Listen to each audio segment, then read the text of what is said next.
Extrait 5. Exercice pour développer la confiance.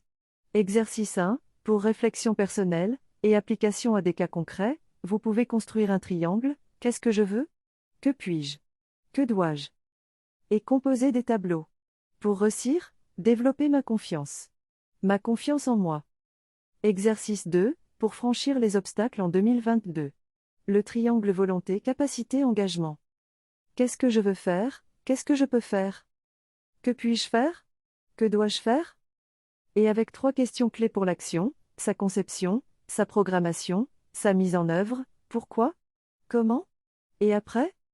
L'analyse personnelle est à la base de tout travail de développement personnel.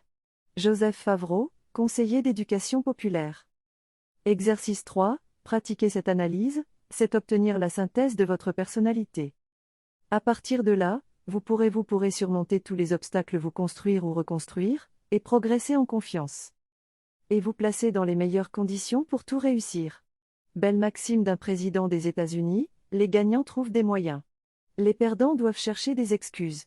Franklin Delano Roosevelt, 1882-1945, vainqueur de 4 élections présidentielles. En 1932, 1936, 1940 et 1944, record qui restera inégalé. Partie 4, citation sportive pour nos champions. Et pour tous les sportifs. Individuellement et en équipe, les atouts d'une grande équipe. La confiance.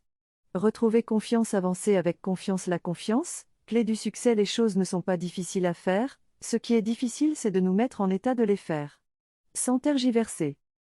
Avec le meilleur mental et chaque minute la confiance. La confiance et le courage.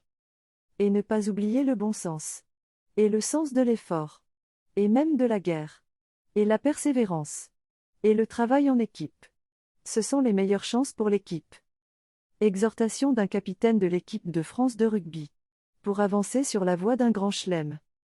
Exercice 4. Pourquoi et comment résoudre un problème. Avec bon sens. Ou encore l'accepter. En attendant qu'il passe. Étape 1. Analyser le problème et l'évaluer, ses causes et ses manifestations, ses conséquences immédiates ou à moyen et long terme. Étape 2. Corriger ce qui doit et peut l'être assez facilement, chercher à contourner ce qui ne peut être corrigé, chercher comment accepter et supporter ce qui ne dépend pas de vous. Étape 3. Réfléchir sur la situation et les actions engagées, quels enseignements en tirer? Que faire si des problèmes analogues se présenteront à nouveau? Comment les prévenir? Comment y remédier? Exercice 5. Réflexion sur un mot-clé. Comme le mot confiance. 1. Vous choisissez un mot dans le domaine qui vous intéresse, culturel, économique ou social, politique ou international. Vous en rédigez une définition, et vous vérifiez dans votre dictionnaire. 2. Puis vous cherchez les synonymes, ou mots connexes, et les antonymes, contraires. Vous vérifiez à nouveau dans votre dictionnaire.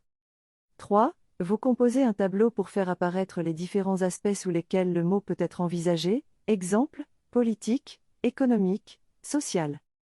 Vous remplissez ce tableau.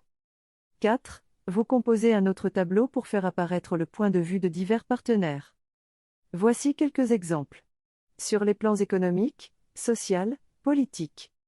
Pour un élément économique, les producteurs, les vendeurs, les utilisateurs. Pour un terme social, les ouvriers, les salariés, les cadres, les patrons. Pour un terme politique, l'État, les élus, les citoyens. Vous remplissez le tableau. NB.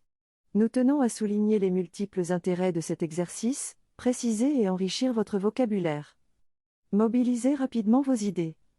Prendre en compte les divers points de vue, et effectuer de premières synthèses. Citation. Là où règne force intérieure et confiance en soi, disparaissent méfiance, peur et doute. Dalai Lama. L'audio suivant vous partage la postface de Monsieur Jean Sousslier. Président des X, Mines, et auteur.